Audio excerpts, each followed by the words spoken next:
Assalamualaikum warahmatullahi wabarakatuh. Selamat petang pemirsa, salam jumpa pemirsa TVRI Sumatera Selatan dimanapun Anda berada. Apa kabar Anda di sore hari ini? Mudah-mudahan Anda selalu sehat dan tetap semangat menjalankan aktivitas Anda sehari-hari sesuai dengan protokoler kesehatan pastinya. Senang sekali saya sore hari ini Nadana Syaya kembali hadir menjumpai Anda di Suara Sriwijaya sore hari ini hadir bersama dengan kedua narasumber. Tentunya kita tidak jauh-jauh akan membahas tentang masalah COVID ini. Seperti yang kita ketahui, saat ini mungkin Anda merasakan ya kalau misalnya Anda ke jalan-jalan, bagaimana sih melihat situasi COVID, situasi masyarakat di era pada saat ini sedang terjadi, tapi bagaimana Anda menjaga protokoler kesehatan Anda tetap terjaga untuk diri kita masing-masing. Hal inilah yang akan kita bahas di Suara Sriwijaya hari ini dengan tema Tetap Waspada COVID-19. Dan sudah hadir dua orang narasumber kami di studio hari ini. Ada anggota Komisi 4 dari fraksi Partai Keadilan Sejahtera DPRD Kota Palembang, Ibu Yulfa Cindosari. Ibu Yulfa, Assalamualaikum, apa kabar? Assalamualaikum warahmatullahi wabarakatuh. Sehat Bu ya? Alhamdulillah. Bagaimana perjalanannya ke sini Bu? Lancar? Alhamdulillah lancar. Terima kasih. Bu Yulfa ini ternyata memang sering ke TVRI juga ya, sering mengisi acara program di TVRI. Senang berjumpa. Ada juga Dr. Ice Andriani Liberty SKM MK selaku pakar epidemi. Apa kabar Dr. Ice? Alhamdulillah sehat. Sehat ya. Nah, kita berbincang-bincang masalah tetap waspada COVID-19 nih. Saya mungkin ke Dokter Ica dulu sih, saya mau nanya terkait data perkembangan COVID di Sumatera Selatan sendiri ya. Gimana nih Dokter Ica? Baik, untuk kasus konfirmasi kita sudah menyentuh angka 2078, tetapi angka kesembuhan kita sudah 50% lebih. Begitu.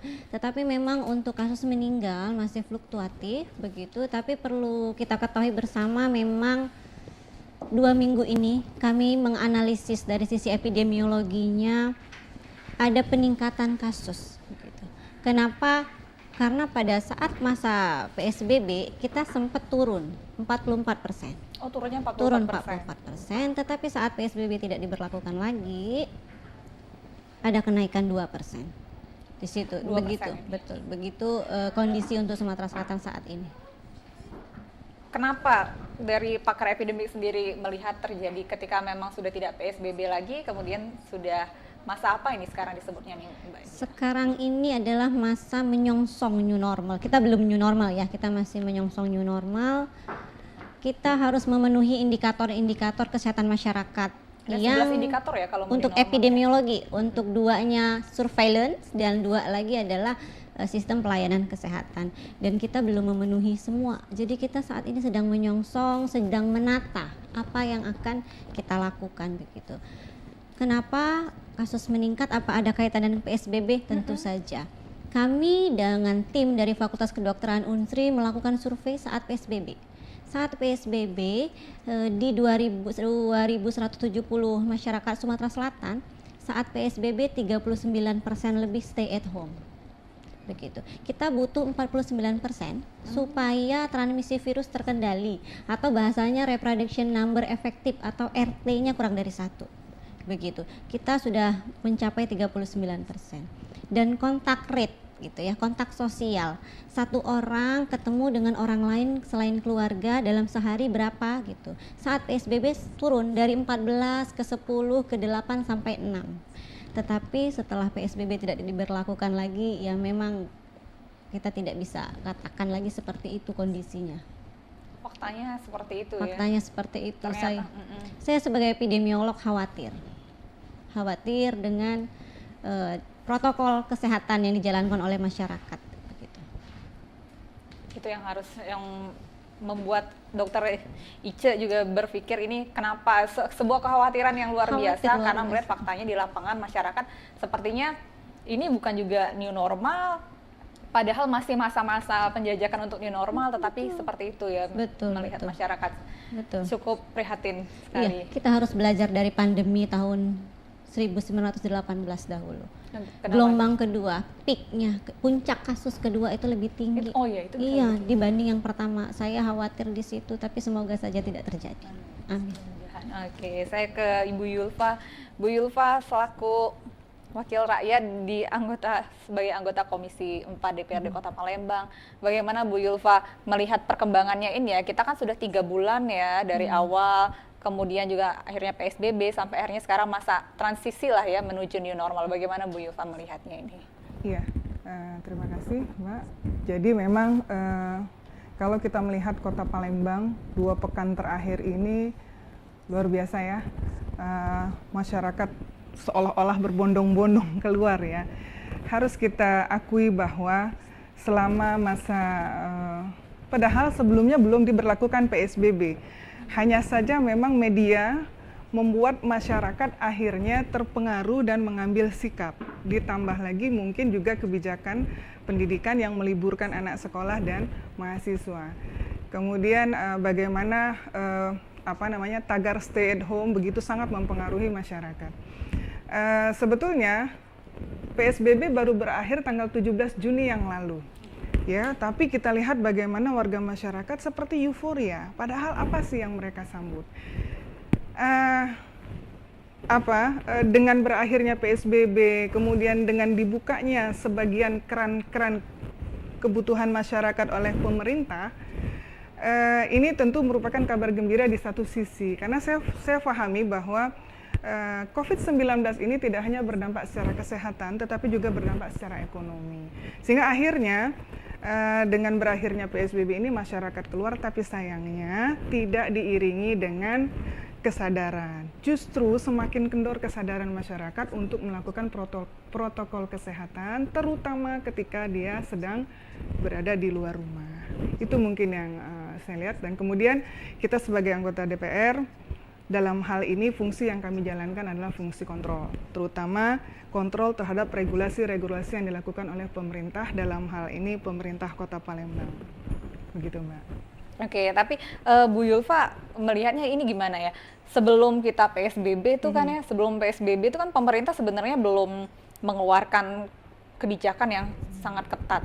Cuman masyarakat di Kota Palembang itu sebenarnya sadar gitu ya, tidak seperti sekarang malah PSBB itu kayaknya udah sangat kayak lepas bahagia gitu ya. Tapi sebelumnya apa yang Bu Yulfa lihat gimana nih? Seharusnya saya nanya waktu itu sama para Tudewa juga, Pak, bedanya PSBB dengan sekarang apa katanya? Oh, kita kebijakannya lebih ketat lagi kalau misalnya PSBB. Tapi sebenarnya yang sudah dilakukan pemerintah Kota Palembang sebelum PSBB juga sudah ketat. Tapi kok bisa bablas nih ya stop PSBB ini, Bu? Gimana nih? Saya pikir nggak ada ya kebijakan sebelum ada PSBB ini lepas. Justru kesadaran masyarakat itu tumbuh, muncul, salah satunya menurut saya ya berkah dari media. Gitu. Peran media, begitu terbukanya media itu sehingga menimbulkan kesadaran di masyarakat untuk menahan diri untuk tidak keluar rumah. Sebetulnya ini lebih mudah bagi pemerintah Kota Palembang memanfaatkan situasi ini. Ya, dari saya kalau tidak salah mulai bulan Februari ya, kalau tidak salah ya. Itu masyarakat bagus sekali responnya, sehingga tagar stay at home itu sangat berpengaruh, ditambah lagi kemudian gelombang kepulangan dan liburnya anak-anak yang sekolah, mulai dari pendidikan dasar, SMA sampai ke bahkan mahasiswa. Bahkan kemudian juga di perkantoran juga diberlakukan berbagai macam regulasi yang tujuannya untuk mencegah penyebaran atau memutus mata rantai COVID-19 ini. Nah, seharusnya dengan kondisi masyarakat yang menyambut baik hal ini, menurut saya, pemerintah Kota Palembang bisa memanfaatkan ini untuk lebih lagi, saya tidak bisa bilang tidak bersungguh-sungguh, artinya begini, harus difahami bahwa penyebaran atau pandemi COVID-19 ini sekali lagi tidak hanya berdampak secara kesehatan, tetapi sosial ekonomi pun merasakan dampak. Nah, ini seharusnya pemerintah juga memberikan perhatian dalam hal ini. Kami di DPR mengamati kalau di sosial ekonomi dampaknya adalah tentu penurunan ekonomi masyarakat, pendapatan dan sebagainya, sehingga dari data Dinas Sosial penambahan masyarakat miskin baru itu sudah tidak bisa ditolak lagi. Itu menjadi sebuah konsekuensi dari regulasi-regulasi yang berkaitan dengan pandemi COVID-19. Nah, ini harus dicarikan solusinya segera. Nah, ketika diberlakukan PSBB di awal di Kota Palembang, satu-satunya fraksi yang mengusulkan memang hanya fraksi PKS. Karena kita melihat dampaknya sekali lagi ini besar sekali. Sayangnya, setelah diberlakukan PSBB, kemudian masyarakat pun sudah mulai menyadari gitu ya. Tetapi sekali lagi dampak ekonomi sosial ini yang mungkin agak lambat kita untuk mengantisipasinya, sehingga terjadi tumpang tindih. Walaupun kemudian pemerintah kota ada memberikan bantuan langsung dari pihak pemerintah kota dari dana APBD, dan kita apresiasi hal tersebut. Tetapi dengan adanya dampak pandemi ini, sekali lagi data masyarakat miskin baru atau yang disebut dengan misbar itu justru bertambah dan itu semakin banyak. Dan kita berharap ada sikap selanjutnya, regulasi selanjutnya dari pemerintah kota, sehingga masyarakat kemudian jangan seperti sekarang seolah-olah tidak mempedulikan lagi protokol kesehatan. Oke, saya juga mau nanya sama Dokter Ica juga sama ya sebenarnya. Sebelum kita PSBB, kita bicara Kota Palembang dulu ya.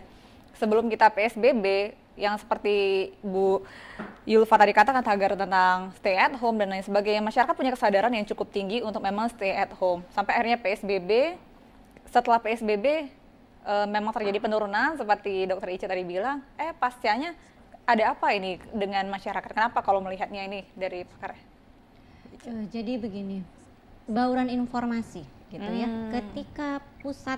Ketika Bapak Presiden kita bilang kalau ini memang sudah darurat gitu ya di Indonesia gitu. Dunia pun sudah mengakui bahwa ini pandemi begitu, masyarakat karena bauran informasi, masyarakat mulai sadar begitu.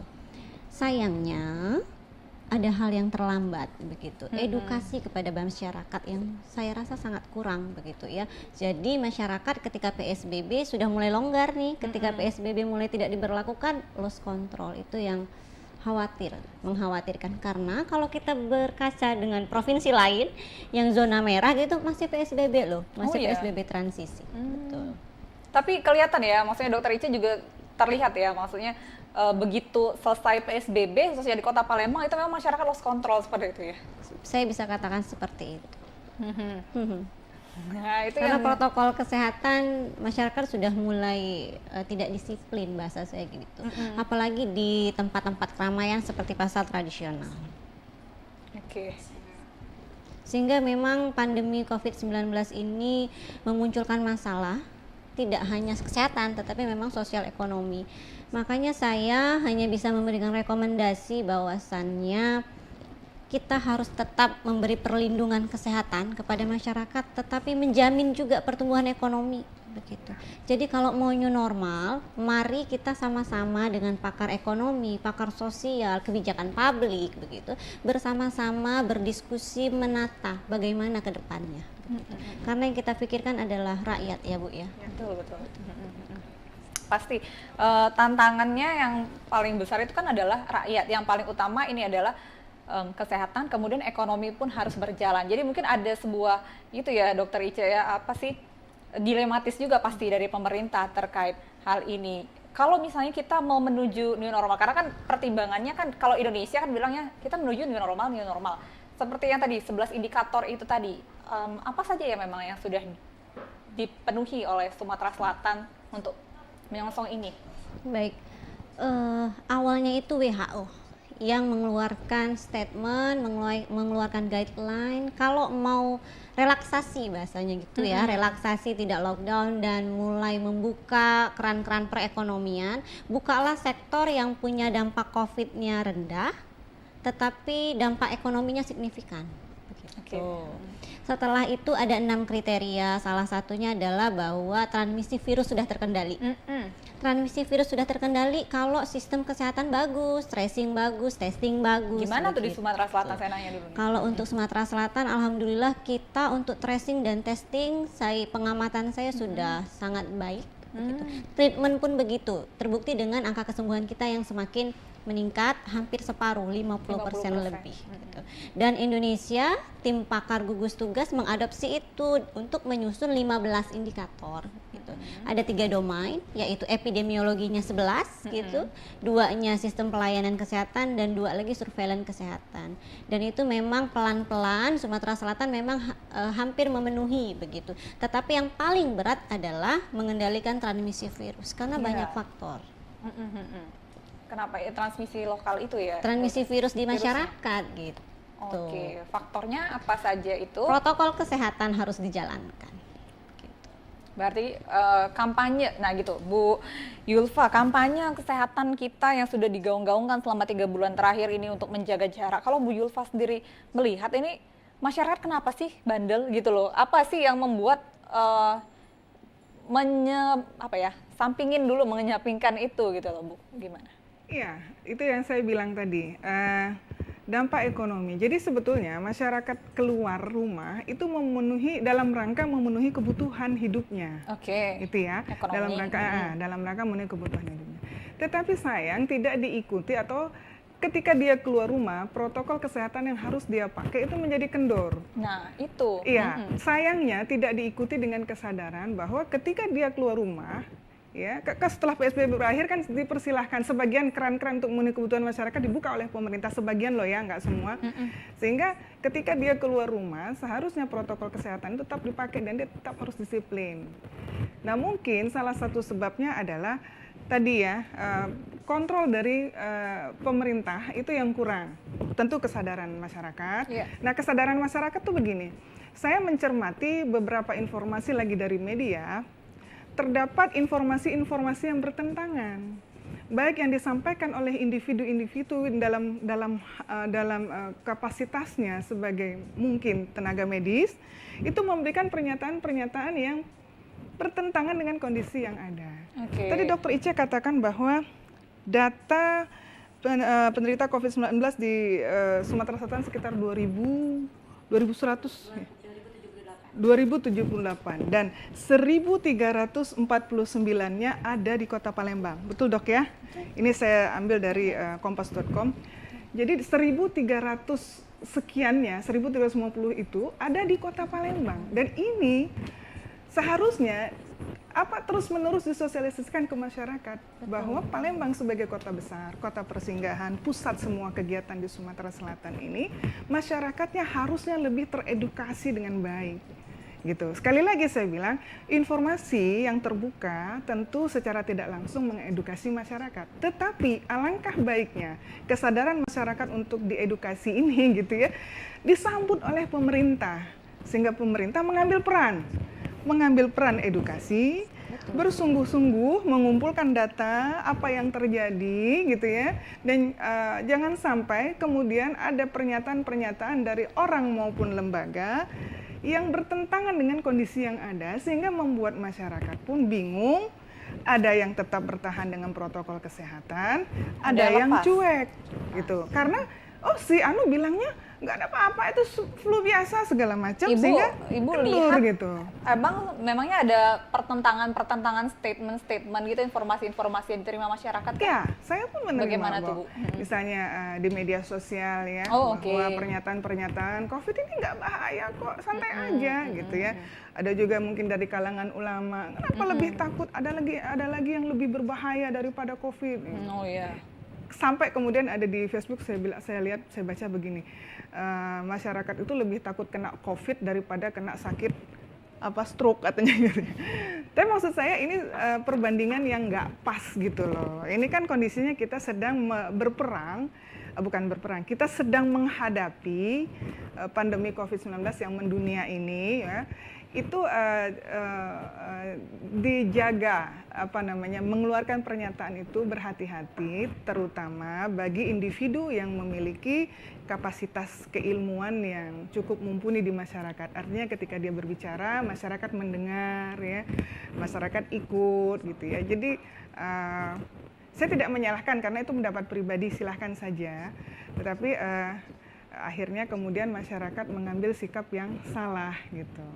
Kalau dari sisi agama kan ini penyakit nggak boleh diharap, tapi jangan juga ditantang, tapi juga nggak boleh dianggap remeh, kan gitu ya Dok ya.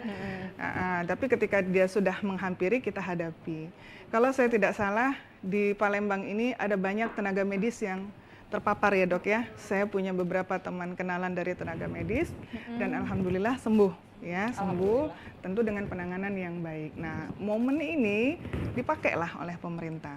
Itu yang baik. Jadi kebablasan masyarakat adalah informasi-informasi yang kadang-kadang bertentangan sehingga masyarakat bersikap cuek gitu ya. Kemudian sekali lagi tuntutan ekonomi. Betul. Dan itu harus diberikan solusinya.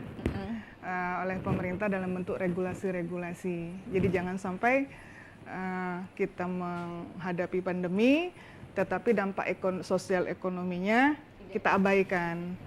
Karena nanti ini nggak bagus untuk kedepannya. Mungkin begitu. Oke, baik. Dokter Ice, ini masyarakat, saya meyakini sih masyarakat itu sebenarnya cukup memahami protokoler kesehatan, kemudian menyadari lah ya, terbukti terjadi perubahan-perubahan kebiasaan dari masyarakat-masyarakat yang umumnya, salah satunya masker dan cuci tangan. Kita terima telepon dulu lah, kalau begitu. Selamat sore, Suara Sriwijaya, halo.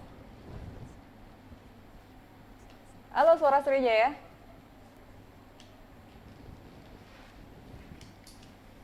Halo? Tidak ada suaranya. Bapak, Ibu, silakan dicoba untuk dihubungi kembali ya di 311454. Bisa berkomunikasi langsung bersama dengan Dokter Ice dan juga Ibu Yulfa. Kita harus break dulu nih, ternyata pemirsa kami mengundang Anda, silakan bergabung bersama kami di 0711311454, tetap bersama kami di Suara Sriwijaya.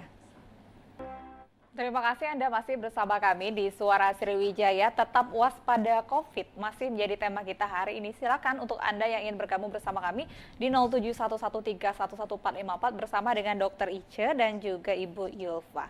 Dokter Ice, tadi saya sudah prolog sebenarnya sebelum tadi ada telepon. Masyarakat sebenarnya sudah cukup memahami hal ini. Oke, kita terima telepon lagi. Halo Suara Sriwijaya. Halo Suara Sriwijaya, selamat sore. Selamat sore, Mbak. Iya, dengan Ibu siapa di mana? Saya Ibu Ruli di Pelaju, Mbak. Silakan Bu Ruli. Makasih, Mbak. Selamat sore, Ibu Dokter dan Ibu Yul.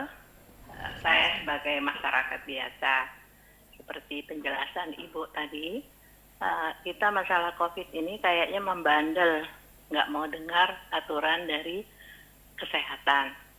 Kalau kita menuruti, insya Allah lebih cepat.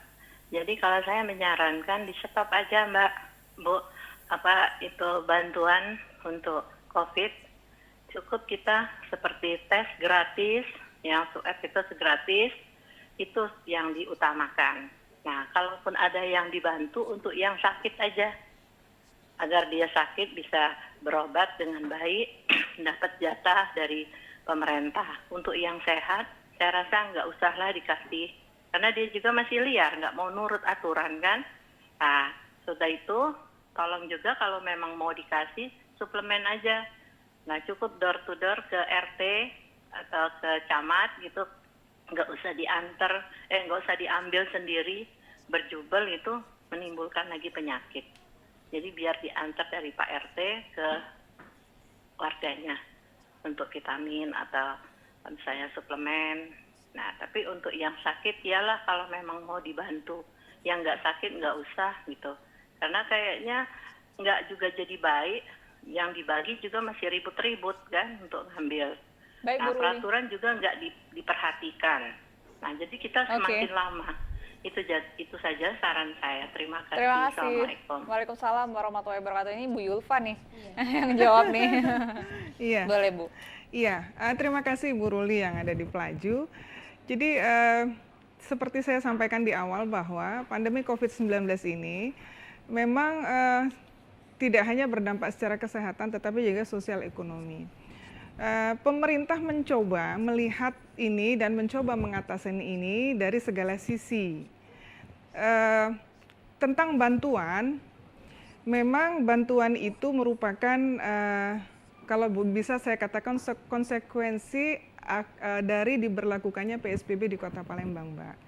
Karena dengan diberlakukannya PSBB, otomatis masyarakat tidak boleh keluar rumah. Karenanya, untuk membantu memenuhi kebutuhan selama masa PSBB kurang lebih 14 hari itu, dikeluarkanlah kebijakan untuk memberikan bantuan berupa sembako langsung kepada masyarakat. Tetapi sayangnya memang tidak diawali dengan kajian bahwa banyak sekali masyarakat yang membutuhkan, sementara di sisi lain data yang dipunyai, ya, jadi ketika membagikan sembako itu kan pegang data siapa yang dibagi ya. Nah, data yang digunakan itu sayang tidak diupdate oleh pihak pemerintah kota, sehingga akhirnya terjadi di lapangan adalah salah sasaran, tidak tepat sasaran ya, atau justru yang ya bermacam-macam lah, malah menimbulkan kekisruhan yang terjadi di masyarakat. Tetapi ada baiknya kondisi seperti ini akhirnya memotivasi warga masyarakat lain yang memiliki kelebihan secara materi, mereka swadaya ya bersama-sama mengumpulkan bersama-sama komunitas mereka melakukan aksi-aksi sosial lainnya, dan saya pikir semua elemen masyarakat akhirnya bergerak untuk membantu mengatasi dampak ekonomi dari COVID ini. Dan ini saya pikir sudah bagus.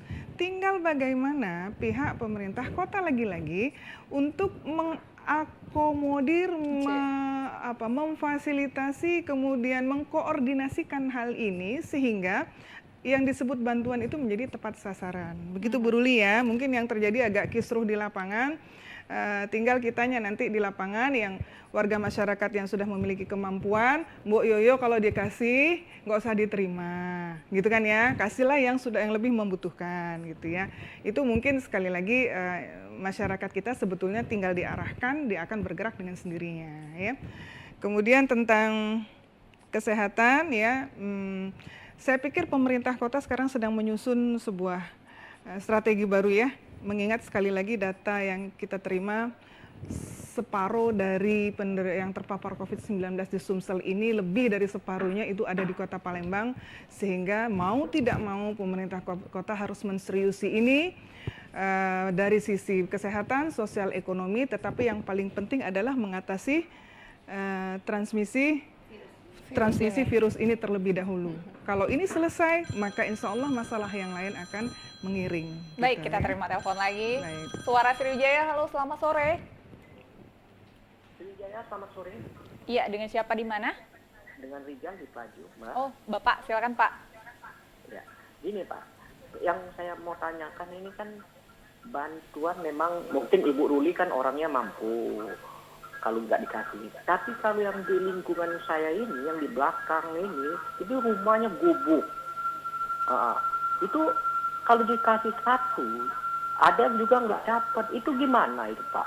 Satu. Oke. Kedua, kata pidato Jokowi itu orang yang meninggal itu dapat santunan.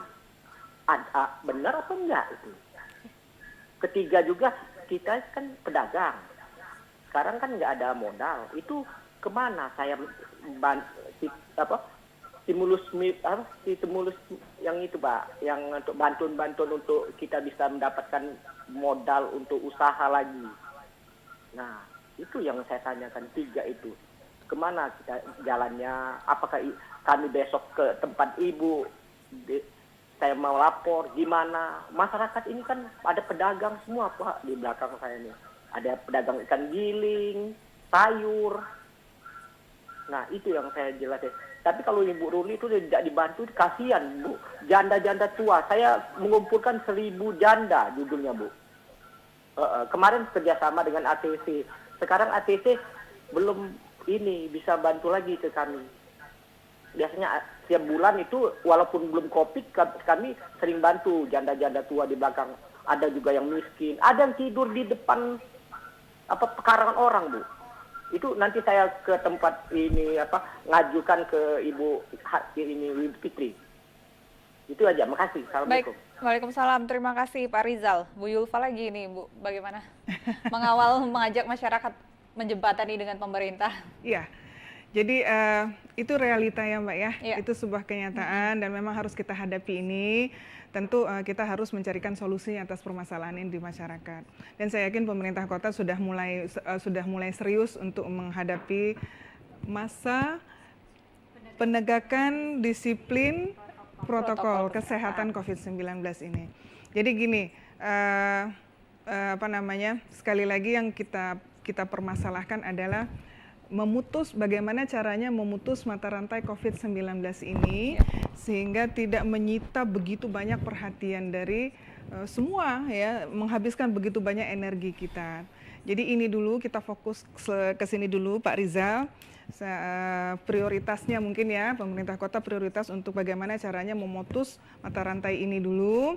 Kemudian dampak-dampak ekonomi lainnya tentu ini sangat menjadi perhatian pemerintah kota ya, saya Pasti pikir. harus. Sehingga pendataan, penambahan masyarakat miskin baru itu udah pasti.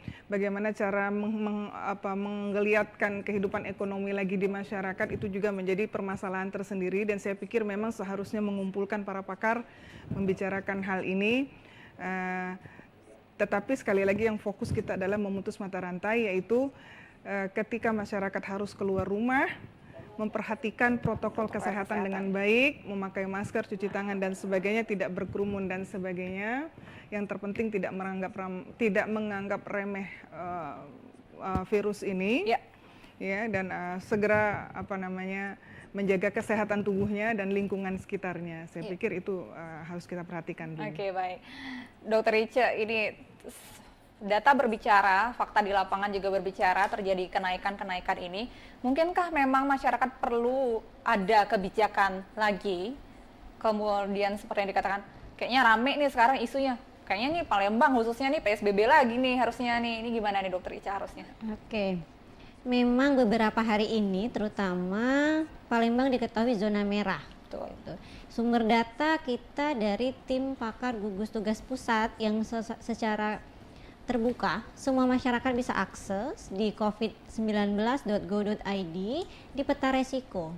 Memang salah satu kota yang masih zona merah adalah kota Palembang. Kemudian bergulir isu apakah mungkin PSBB diberlakukan kembali. Itu kembali lagi kami tim pakar hanya bisa memberikan rekomendasi, dan kepada kepala daerah lah yang akan menentukan kebijakan nantinya, juga legislatif juga akan menentukan kebijakan ke depannya. Memang kalau dari kebijakan epidemiologi, ketika transmisi virus belum bisa terkendali, angka kasus konfirmasi naik, meninggal naik, sembuh juga meskipun naik tapi perlahan begitu, kenapa tidak? Tetapi lagi-lagi perlu dikaji, dianalisis dengan berbagai pakar begitu. Karena sudah tidak bisa lagi mengandalkan sektor kesehatan saja. Betul. Dampaknya sudah ke sosial, ekonomi begitu. Jadi memang harus dikaji terlebih dahulu. Betul. Sekarang mungkin pemerintah dan juga para pakar-pakar juga sudah menggodok ini ya, Betul. Dokter Ica ya. Betul. Tapi dari pakar epidemik sendiri juga menyarankan bahwa kalau dari kita dari segi kesehatan, dokter sepertinya memang harus lebih ketat lagi ini. Harus lebih ketat lagi. Penegakan disiplinnya yang harus ketat lagi begitu. Ketika masyarakat tidak menerapkan protokol seperti tidak memakai masker ketika keluar rumah begitu, kita bisa contoh provinsi lain, kota lain. Seperti ditilang begitu ya. KTP ditahan 14 hari, SIM ditahan 14 hari begitu. Kenapa Palembang tidak seperti itu? Mungkin ya Bu ya, kalau memang mau diperketat lagi. Kerumunan itu kerumunan juga tetap diawasi begitu.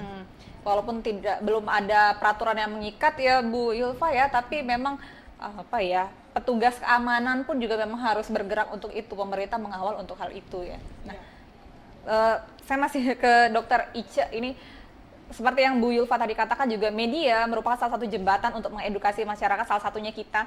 Mungkin Dokter Ica selaku dokter ini bisa kembali mengedukasi lagi masyarakat bahwa memang seberapa besar pengaruh virus ini terhadap tubuh kita manusia, apalagi kalau misalnya sudah terkena, seberapa besar. Karena gini, secara psikologis juga nih, ketika memang orang terkena gitu ya, atau misalnya terpapar, mungkin masih OTG atau misalnya pasien dalam pengawasan, secara psikologis mereka tidak memiliki keinginan keberanian untuk mengatakan bahwa terpapar, sehingga dia mungkin masih bisa berkomunikasi kontak langsung dengan orang-orang. Jadi seberapa berbahayanya kah ini? Kemudian seberapa besar pengaruh penularan ini terhadap masyarakat di sekitar? Mungkin bisa dijelaskan, diedukasi lagi masyarakat. Baik.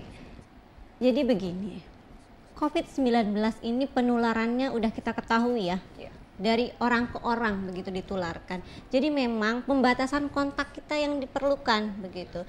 Kalau kita pun mau kontak dengan orang, tetap memakai protokol kesehatan, pakai masker, jaga jarak begitu, dan rutin mencuci tangan, tingkatkan imunitas tubuh begitu. Terus bahayanya apa? Kalau dari data gitu ya, saya berbicara karena epidemiologi, jadi berbicara data.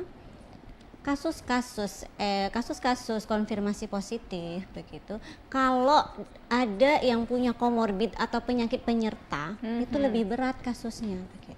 Nggak enaknya gimana? Saya bilang begitu, COVID ini nggak bahaya, katanya ringan gitu, flu gitu ya. Iya. Tapi nggak enaknya di mana? Sakit sendirian. Karena perlu isolasi sendiri gitu.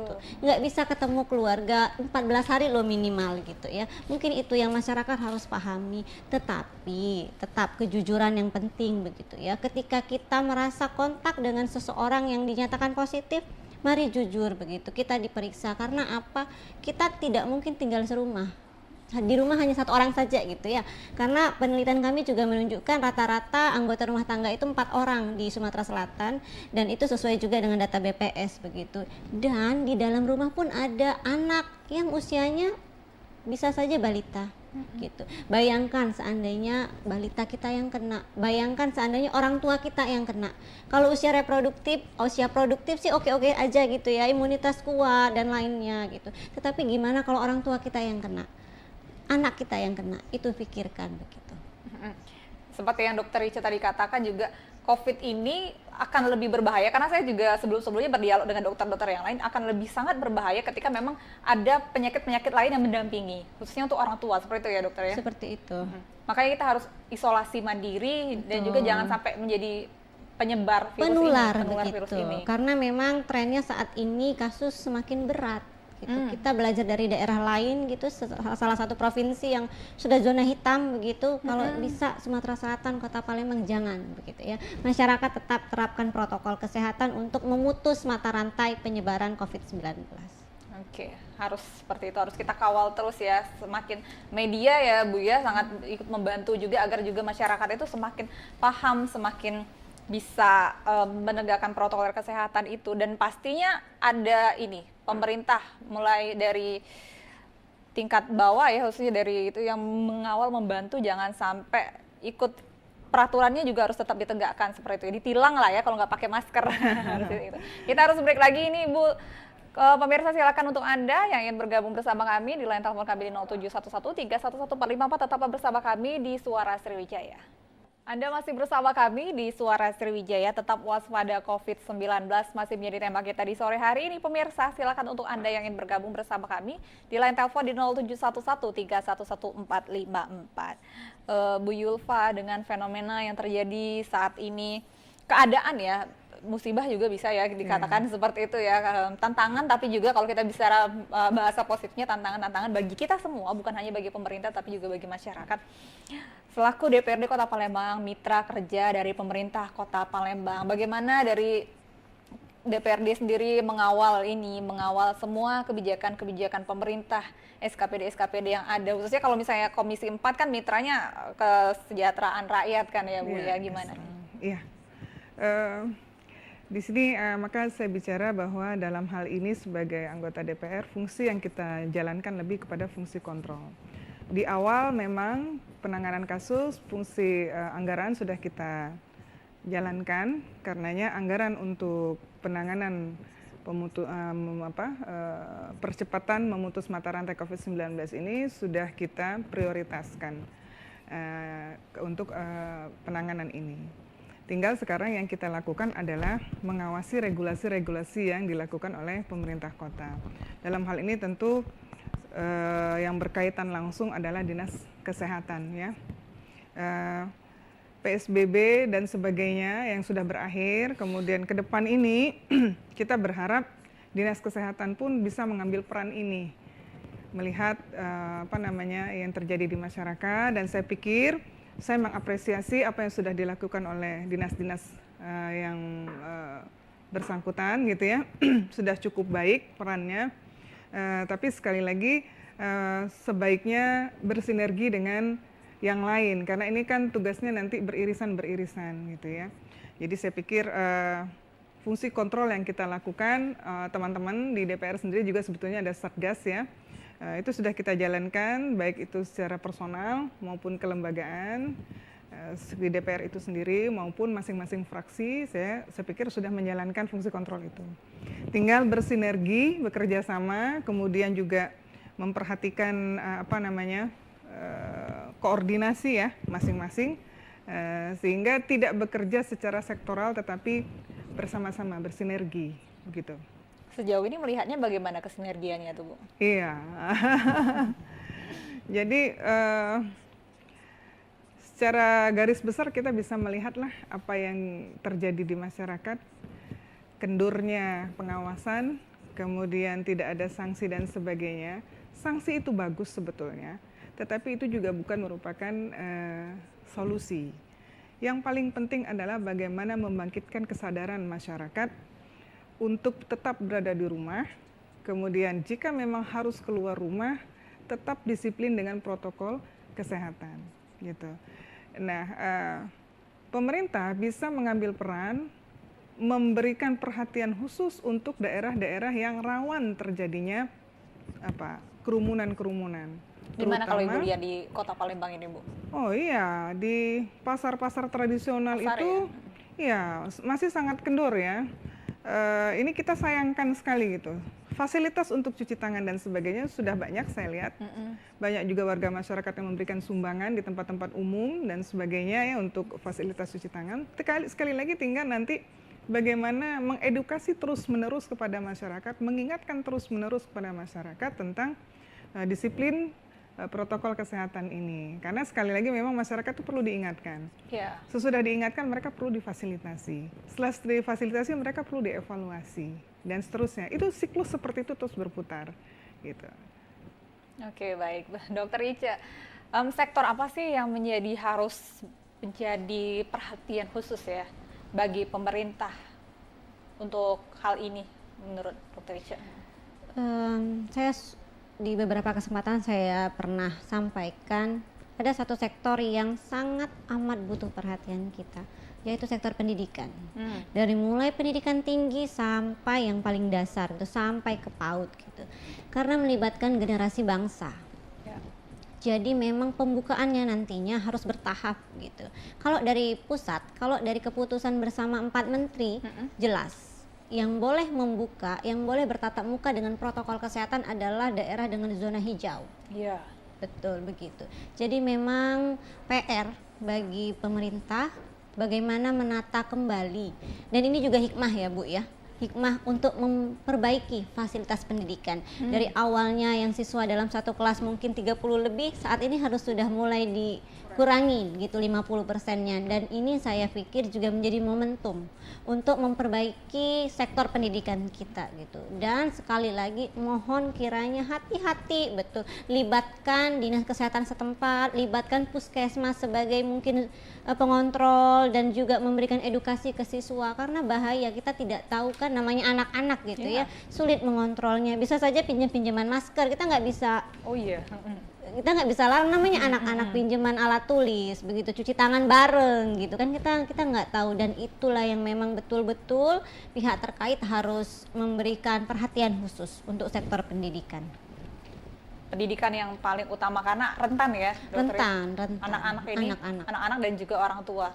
Betul. Yang menjadi perhatian khusus bagi pemerintah. Jadi kalau dari Dokter Ica sendiri sebagai tim pakar ini menyarankan khususnya di Kota Palembang nih, nanti dulu nih masuk sekolah. Jangan dulu gitu ya. Tahun ajaran baru monggo Juli ini ya, Juli dimulai, tapi tetap daring atau jarak jauh. Karena kita tidak bisa jamin anak-anak kita mampu menerapkan protokol kesehatan dengan baik, namanya juga anak-anak begitu kan. Dan mereka rentan gitu, mereka generasi bangsa yang harus kita selamatkan, yang harus kita beri perhatian lebih. Kapan sebaiknya kalau dari tim pakar ini untuk menyarankan bisa sekolah normal lagi gitu, atau sekolah dengan protokol kesehatan gitu? Masih sangat dibenarkan ketika pedomannya adalah zona hijau. Karena pembagian zona itu pun berdasarkan resiko, ada merah resiko tinggi, orange resiko sedang, kuning itu rendah, dan hijau itu tidak terdampak atau sudah tidak ada lagi kasus positif begitu. Artinya transmisi virus sudah terkendali ya, meskipun mungkin belum 100% hilang, dan itu kan agak sulit karena kita masih harus mempelajari bagaimana virus ini adalah wabah pandemi yang kita tidak bisa perkirakan sebelumnya akan begini jadinya gitu. Jadi memang paling tidak kita sudah zona hijau dulu, pelan-pelan, perlahan sektor dibuka, terutama pendidikannya bisa saja mungkin dibagi shiftnya, masuk pagi, masuk siang gitu ya. Kelas 3 dulu untuk SMA, SMP, mungkin begitu. Pelan-pelan, walaupun sudah Pelan-pelan. zona hijau pun juga pelan-pelan juga sektor Pelan-pelan pendidikan. juga sektor itu dilihat. pendidikan. Oke, Bu Yulfa, bagaimana dari kita Komisi 4 DPRD Kota Palembang juga mengawal untuk sektor pendidikan ini yang sangat-sangat diperhatikan harus ini ya?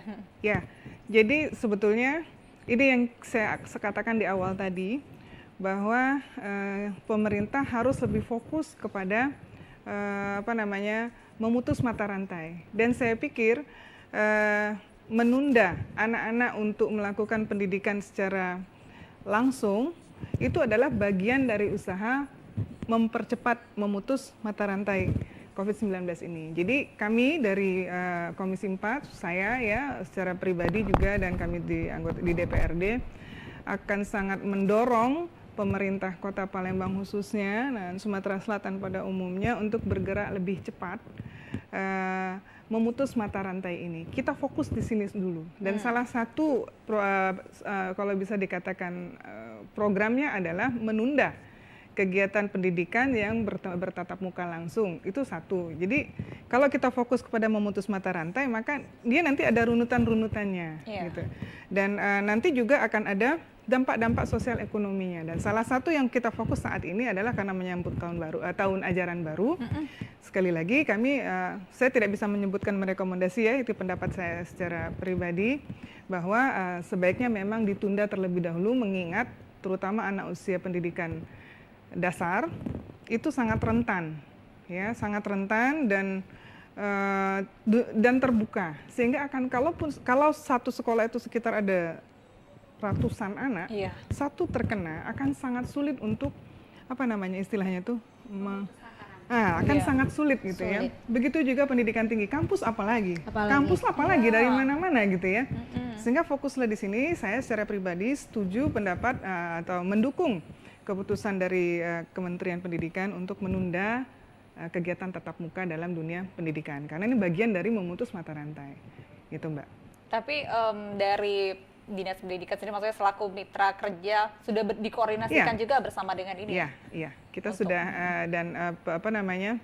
tahun ajaran baru bisa dimulai, tetapi proses pengajarannya disarankan masih tetap pendidikan jarak jauh, gitu. Artinya belum ada tatap muka. Kalaupun mau ada tatap muka, tetap mengikuti protokol kesehatan. Artinya ada strategi tertentu, misalnya tidak penuh 1 minggu, satu kelas itu bergiliran dan sebagainya. Tetapi sekali lagi itu tidak mudah. Kalau memang sekolah itu mampu memenuhi protokol kesehatan, menyediakan tempat cuci tangan, itu harus perlu banyak. Kemudian mengedukasi anak-anak juga. Kalau memang sanggup silahkan, tapi sekali lagi saya pikir sulit. Ya, saya sulit. Dan kami di Mitra Komisi 4 Dinas Pendidikan pun sudah memberi rambu-rambu, tidak terlalu memaksakan. Jika memang tidak bisa memenuhi, maka tidak perlu melakukan tatap muka. Oke, baik.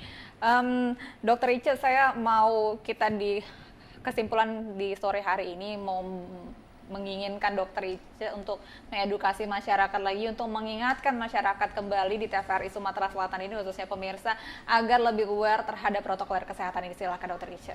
Baik, kepada masyarakat Sumatera Selatan, saya tidak bosan-bosannya menghimbau bahwa penyebaran virus ini masih ada, masih terjadi di tengah-tengah kita. Mari kita bersama-sama memutus mata rantai karena penularannya dari orang ke orang, jadi kita harus mengurangi kontak. Meskipun kita harus kontak, kita harus tetap disiplin pada protokol kesehatan. Ketika keluar rumah, gunakan masker. Ketika keluar rumah juga tetap jaga jarak, seperti itu. Cuci tangan dengan rajin, dengan teratur, dan selalu tingkatkan imunitas tubuh dengan tidur teratur, dengan makan makanan yang bergizi dan seimbang, serta olahraga yang cukup. Dan di sisi lain, kita juga tetap harus memperhatikan kesehatan terhadap pencegahan penyakit lain seperti ibu-ibu yang mempunyai anak balita, yang mempunyai anak yang masih wajib imunisasi juga harus diingat imunisasi juga tetap jalan ya Ibu, jangan sampai ada pandemi ganda atau ada kejadian luar biasa yang diakibatkan oleh penyakit-penyakit yang sebetulnya bisa dicegah dengan imunisasi. Itu juga harus menjadi pokok perhatian. Dan yang stay at home tetap jaga pola makan, pola hidup yang baik dan benar supaya penyakit tidak menular juga tidak menghinggapi kita. Begitu. Semoga pandemi ini juga segera berakhir. Butuh memang kerjasama lintas sektor, butuh kerjasama masyarakat. Mari kita bahu-membahu untuk menerapkan protokol kesehatan. Baik, terima kasih Dokter Ica. Bu Yulfa, singkat saja, mari kita menghimbau masyarakat di Kota Palembang nih agar tetap menjaga protokol kesehatan. Iya, saya tetap menghimbau kepada warga masyarakat tetap berdiam di rumah, tetap bersama keluarga dan anak-anak. Kemudian jika harus keluar rumah, tetap menggunakan disiplin dengan protokol kesehatan. Jangan lupa juga untuk menjaga kesehatan diri dan anak-anak serta seluruh anggota keluarga sehingga kita memiliki daya imun yang baik. Saya pikir itu. Baik, terima kasih Bu Yulfa, Dokter Ica juga terima kasih. Semoga apa yang kita sampaikan di sore hari ini paling tidak bisa membuka cakrawala berpikir lah ya, lebih paham lagi terhadap virus ini dan tetap menjaga protokol kesehatan. Pemirsa, demikian akhir perbincangan kami di Suara Sriwijaya sore hari ini. Mudah-mudahan apa yang kami bincangkan dapat bermanfaat bagi kita semua. Saya Nada Nasyaya, mewakili kru yang bertugas, pamit undur diri. Wassalamualaikum warahmatullahi wabarakatuh.